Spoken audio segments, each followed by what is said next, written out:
Beautiful women and pretty women, the dark side is the amount of warfare that you're going to experience. Life is never super easy for a beautiful woman or a pretty woman unless she's very strategic and very spiritually protected.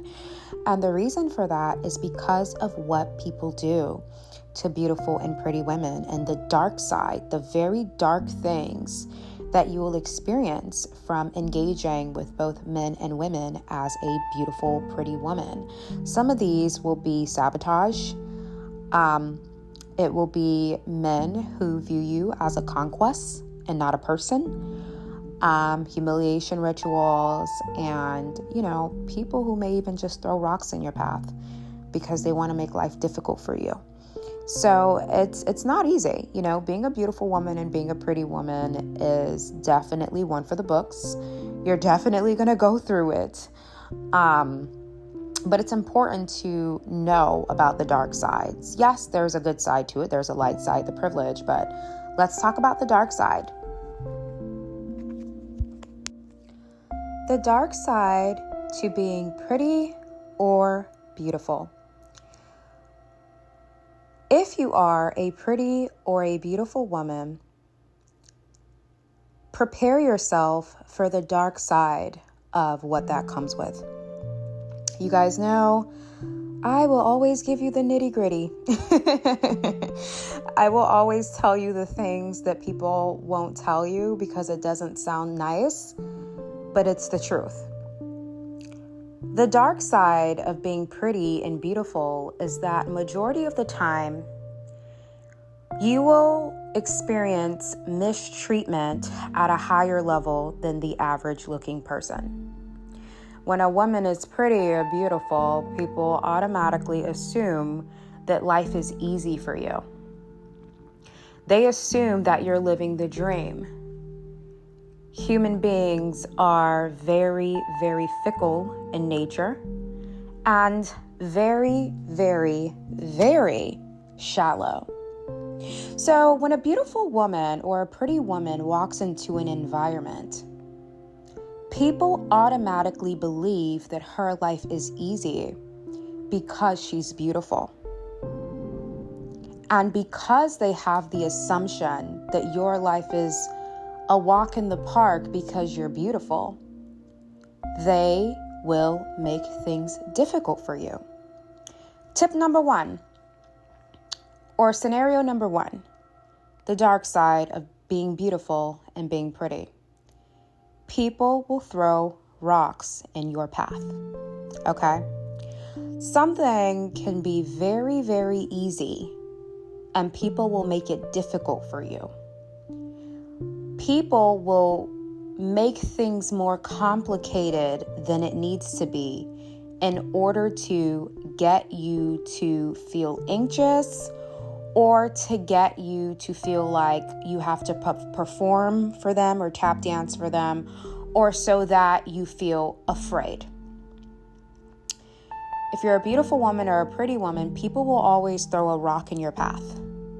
That's why beautiful women have to be extremely resilient. You have to push yourself. You have to be resilient. You cannot give up, because people are going to purposefully make things more difficult for you than they would make it for the average looking girl, because they feel like your life is easier, and because you're pretty, everything gets handed to you. So because they believe that everything gets handed to you, if the power is in their hands, they're going to make things difficult for you.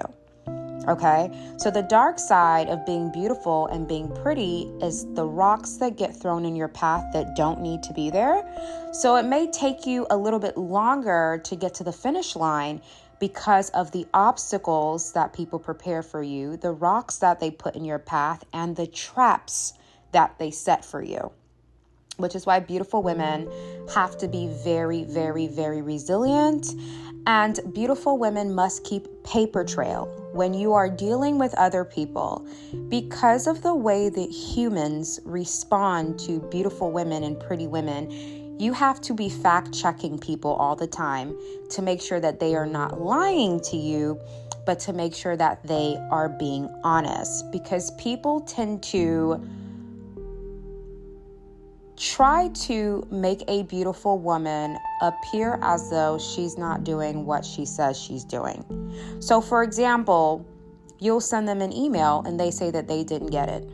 You forward it to them, I still didn't get it. And the email is right in front of them and they see it. But just to make things a little bit more difficult for you, just to make you squirm a little bit, they are going to tell you that they did not receive your email. As a beautiful woman, as a pretty woman, the unfortunate reality of it all is you have to have a high level of sternness. A high level of sternness when you're dealing with people because of the games that they will try to play with you because you're pretty. Okay? I've had experiences where people would even try to play games with me over email. Oh, your website's not working. Can you please send me a screenshot of where it says my website's not working? Oh, the password to enter this isn't working. I just tried it and it worked perfectly fine. Oh, your email says invalid. Can you send me a screenshot? They never send the screenshots because it's not true. They just want to play those games, right? So when a woman is a beautiful woman or a pretty woman, people want to play games with you. They want to put you through a mental gymnastics because they want to make your life difficult. Once you're aware that that is what the person is doing, just leave them alone. Stop engaging with them because you can tell what they're doing. The next dark side of pretty privilege or being beautiful, outside of the rocks being thrown in your path, is the sabotage that you will experience, which is why I said beautiful and pretty women have to be stern, but if there are for better words, you have to be difficult to get over on, if that makes sense. So for me, when I go out into the world, I'm like, can I have a receipt of that, please? Can I have a copy of that, please? Can I have that in writing, please? Can you send me an email of this, please? Like, I'm always the one that's making people go the extra mile to give me the documentation I need, because people have a habit of trying to discredit a beautiful woman or just simply ignoring your request. When a beautiful woman goes to a doctor's office and they say, oh yeah, the doctor looked at your labs, the girl at the front says, oh yeah, the doctor looked at your labs, everything's fine. Can I have that in writing, please? With the doctor's signature, please. Because some of them will know that something wasn't right and they won't tell you so that you can go back home and get ill. Because you're beautiful, they just want life to be difficult for you. And because you don't have paper trail, they can always say, oh, I told you, even though they didn't. I had a woman do that to me at the courthouse a couple weeks ago. When I went in there, she automatically sized me up when I walked in, and I said, can I have the paperwork for so-and-so? She said, I can't give you the paperwork because we haven't gotten a confirmation yet, so I can't give you the paperwork. I'm like, well, what does a fresh set of paperwork for a new case have to do with an old case? She's like, oh, well, we can't give you the documentation until the old case is closed. I said, okay. I left, came back to the courthouse the next day with a new person at the front, and I started asking for follow-up questions on the new case I wanted to file, and the person on the front said, oh, well, why didn't you just get the paperwork yesterday to file it instead of having to come here twice? I said, I asked for the paperwork. The woman at the front told me that I wasn't allowed to have it. And she told me, your new paperwork has nothing to do with an old case, though. And I said, can you call her over here so I can have a conversation with her? She calls the lady over, and I said, why is it that every time I come here, you give me a hard time? Because the next step that I'm going to take is writing your manager a really thorough email, and I'm very good with my words. So the last thing you want me to do is type up an email to not only your manager, but the head officer of this entire department. And if I write that email, you will not have a job. So please explain to me, why do you always give me a hard time every time I come to this courthouse? Because if it's bullying, that takes something to a whole other level for me. Because as an adult woman, I don't allow other adult women to bully me because I'm not a child. So why is it that every time I come here, you give me a hard time? And that's the way that beautiful women have to be, unfortunately, with people, because people will literally do things to make things difficult for you or to sabotage you. So you always have to be 10 steps ahead, and you have to be fact-checking things all the time, because people will purposefully leave out information to cause you to either backtrack, go in circles, or miss out on an opportunity. So beautiful women, you have to be very stern with people. You have to fact check things all the time. If you don't believe that what someone is telling you is the truth, verify it with another person at the company. You cannot trust anyone when you're a beautiful, pretty woman, because people like to sabotage, like what that woman did at the courthouse to me. The third dark side of being beautiful and being pretty is the lack of genuine friendships. When you're a beautiful, pretty woman, friendships are difficult because of the motive behind why women want to be friends with you. Some women want to be friends with you because they believe the energy on you will rub off on them. Okay, beauty is a gift. Spiritually, beauty is a gift. It's a currency. Beauty is part of spiritual currency.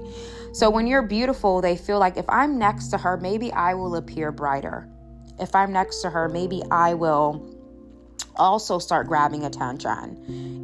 Maybe if I'm next to her, she'll rub off on me. Or they will try to enmesh themselves with you, meaning try to become a photocopy of you, destiny swap with you, steal your entire personality, right? That's why I say when it comes to friendships, I usually keep women at arm's length because I don't want to deal with enmeshment. If I do decide to explore a friendship with a woman, I have to pick her because I have the intuitive and discerning abilities to know if this is a woman that stands in her own power and in her own right, above all the other boxes that I need to check off before I even explore this person as a possible friend. Because the older you get in life, you don't really have time for discrepancies. You don't have time for the certain things you had time for when you were in high school and college, where you're just being friends with every woman that you meet. You're letting every woman into your life, going to go and get smoothies, going to do brunch. No. Not when you're an adult woman. Not when you're an adult feminine woman standing in her power. We know that other women can be major liabilities if we let them too close. So you have to be very selective, and you have to pick them. They cannot pick you, because you don't know what their motive for the friendship is. Beautiful women have currency, physical currency and spiritual currency. So people know that being next to you makes them go up the ladder. It's a type of currency. So you have to be careful. So beautiful and pretty women, the dark side of that is you probably won't have many friends. If you have one friend or no friend, this is your sign to not feel bad. Don't feel bad if you have one friend or no friends. Don't feel bad, because most super beautiful and pretty women, they may have to step back from friendships in order to protect themselves. Now, don't get me wrong, friendships are a beautiful thing. Women grow in circles. So when you have a beautiful, solid friend, like a girl that views you like you're her sister, like she would do anything for you, like she would put herself on a cutting board for you, like you're her girl, and you would do the same for her, and you would do anything for her and she would do anything for you. Those kind of friendships are very rare. A good example of these beautiful friendships, in my opinion, based on like fiction, I loved Bonnie and Elena's friendship in Vampire Diaries. The way that, figuratively speaking, Elena would give up her life for Bonnie, and Bonnie would give up her life for Elena. And Caroline on the show was a frenemy to Elena because she was always trying to go after Elena's ex-boyfriend, competing with Elena. She would say, why do we all have to keep sacrificing for Elena? That friendship was not a real friendship. But Elena and Bonnie had the love that they had for each other as two friends was so deep. When Bonnie went to the other side and she was stuck in the other side and she passed away, and she didn't tell Elena because she didn't want Elena to be so distraught knowing that she passed away. When Bonnie was alive on the other side, though, In the show, Bonnie plays like a nature good witch. So she ended up passing away to preserve Elena. And now Bonnie was on the other side. She was an anchor, meaning everybody that passed away had to go through Bonnie. So Elena thought that Bonnie went to like France to go visit her family. Elena had no idea that Bonnie passed away, because when she went to the other side, I believe she told Jeremy, don't tell Elena that I passed away, because I want her to be able to live her life. I want her to be happy. I don't want her to be depressed. Don't let her know that I passed away. Like, imagine like between friends, how much love you have to have for each other, that even in your pain and your grief and your suffering, you don't want to get in the way of your friend's happiness, because you love to see them happy. And it wasn't one-sided, because even when Elena and Bonnie were connected to each other, meaning if one passed away, the other one would have to pass away. So it was like one or the other. Elena said, you know what? I want Bonnie to live her life. I'm going to go and stay in this box for hundreds of years, because I'm a vampire, so I don't age. I'm going to stay in this box for hundreds of years. You guys can put me in this cave. And then when Bonnie passes away and she's lived her entire life, you guys can come in the cave and get me out the box. That's how real friendships are supposed to be beautiful. Real friendships are supposed to have love and loyalty. Love, loyalty, and kindness. Okay. Yes, you may have disagreements here and there, but that jealousy, envy, frenemies, setting each other up, sending screenshots, that craziness, for me, the reason why I don't have women as my friends is because I believe most women have no idea what being a friend is. They have no idea what friendship is. They have no clue. So because of that, I know my heart and my soul, the kind of person I am. I will not give myself away to women for friendships, because I feel like a lot of them do not know what it means to be a friend. The Bible says that a friend can stick closer to you than a brother. Many women, the things that they do in these friendships, okay, when you watch these reality shows, these weird things that women do to one another, I'll pass. No, thank you. I don't want to be affiliated with that. That's bottom of the barrel. Most women do not know what friendship is. Or they let their insecurities get in the way, and then they destroy the friendship. They just don't know how to be happy for each other. So beautiful and pretty women will have a difficult time navigating or finding true friendships. You most likely will be alone, or if you have a good man, your man will be your friend. And if you have a good mom, your mom will be your friend. Another dark side of being a pretty or a beautiful woman is men, romance. How do you know if this guy truly loves you? And he's not just lusting after you.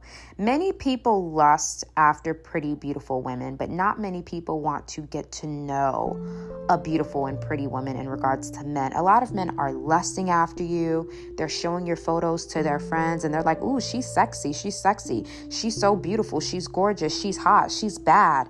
And they're all like, when they're talking about you, they're undressing you. I wonder what her breast looks like. I wonder how she is in the bedroom. Like, they're like, it's all lust. It's a lot of lust. And then when you encounter this guy, you're thinking to yourself, wow, he really likes me. He wants to get to know me as a person. But in his mind, you're a conquest.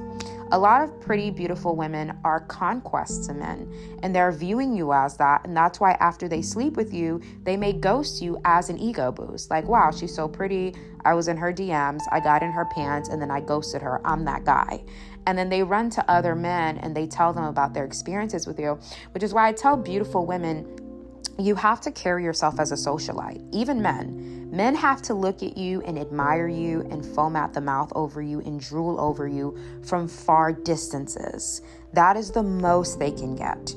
They cannot get any more after that. Only a king, and I know that sounds so cliche, right? But only a man who's in his strong masculine king energy and strong masculine power, a true protector, a true provider, a man who's truly about his business, a man who is disciplined, a man who views the right woman as an asset, as an ally, a man who truly cherishes and respects the divine feminine is the only man who should be in your presence. Outside of your father, if you have a good relationship with your father. No man should have access to you outside of that, because beautiful women, pretty women, you're a socialite. Remember, I tell you guys, you cannot throw a Chanel bag the Chanel company, the Louis Vuitton company, the YSL company, the Burberry company, the Gucci company will never ship their items to Walmart by accident, or ship their items to Bravo Supermarket by accident, or ship their items to Burlington Coat Factory by accident. They won't do that because their products are so high quality, are luxury brands. They want to make sure it doesn't get in the hands of the wrong individual. And that is how beautiful and pretty women need to carry yourself. You're a socialite, meaning you are the person that people admire online, right? Like they visit your page online, they go through your stories online, they go through your Instagram, and they fawn over how beautiful and gorgeous you are, but it doesn't get any farther than that because you have to protect yourself from the general collective. The next dark side of pretty privilege or being a beautiful or a pretty woman is the way that people will villainize you. So what does that mean? Calling you a Jezebel. And this kind of stuff happens in the workplace, and this kind of stuff happens in religious settings. So I've always had a hard time in religious settings because of the way that people would treat me. I would walk in a room in the past when I was hyper, infiltrated in religious settings, and people would be like grabbing their husbands and pulling their husband closer, or grabbing their boyfriend and pulling their boyfriend closer, and then giving me a dirty look and looking at me up and down and then looking away. People would always have commentary on my outfits, even if my outfit was not inappropriate. Why would I dress up inappropriate to go to church? Come on. But I could literally have a skirt that's like a little bit below my knees, and they would come and bring like one of those like cloth things to put over my legs, and it's past my fingertips, like it's long, nothing is showing. Or they would do things like, try to keep me from sitting in front rows. So if I'm in the first, second, or third row, I'm closer to the front and I'll get more attention because of how close I am to the front. So I've had first ladies try to avoid me from sitting in the first or second row so their husband or the pastor doesn't spot me. So they will purposefully have their ushers sit me in the 5th, 6th, 7th, or 8th row. Like, I'm serious. This is what beautiful and pretty women have to go through. So I'm already labeled as a Jezebel that's going to sleep with your husband just because I'm attractive. You already put in your mind that I want to get in bed with your husband. You already put in mind that my outfits are always inappropriate. It's like they want to put this scarlet letter on you. They want to villainize you. This is huge in religious settings, which is why I do virtual now. I don't really go into these religious settings because I have feelings, which brings me to my next point of the dark side of being a pretty woman or a beautiful woman. I have feelings. I have a heart. I have emotions. And people treat beautiful and pretty women inhumanely. They treat us like we don't have feelings. They treat us like what they're doing is not going to hurt us in any way. They treat us like we're not people.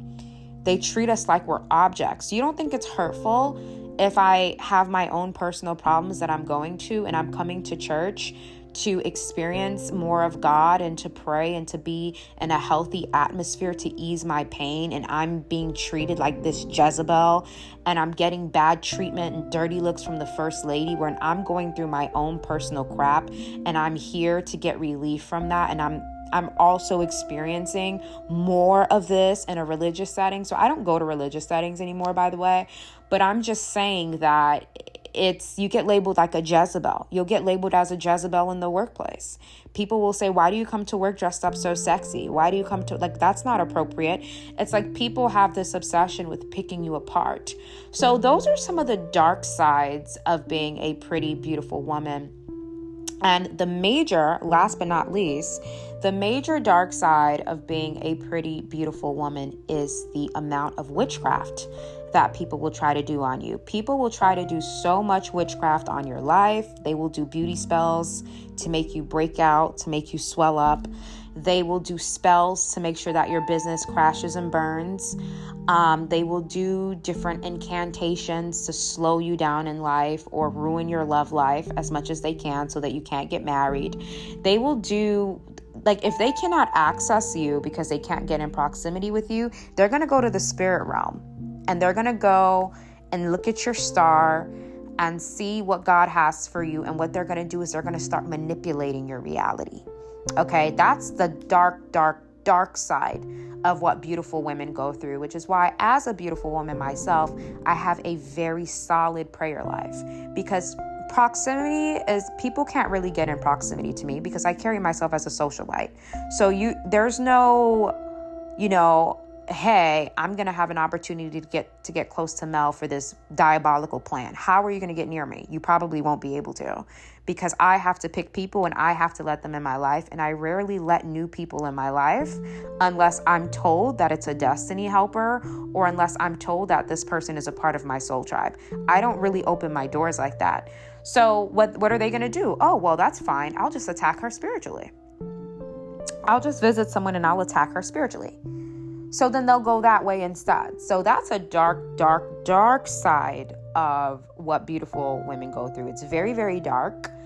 I don't want to talk too much about it because I just don't want to engage with that type of negative vibration, but that is the darkest side, I would say. The scariest thing that beautiful women will go through will probably be the manipulation of your life through necromancy and things like that, because people do get obsessed with you. And if they can't get in proximity to you, they will try to change your reality. Okay. And for that, I'll probably post that on my Spotify. If you guys want me to post the dark, because I don't want to put it on YouTube. I think it's a little bit too much. So I think I'm going to privately put it on my Spotify. If you guys want to hear about the dark side with like how bad it can go, and how much people will send different, dark entities to be monitoring your house and, monitoring what you do on a day-to-day to make sure that they're keeping, that they're sitting on your destiny to make sure you don't move forward.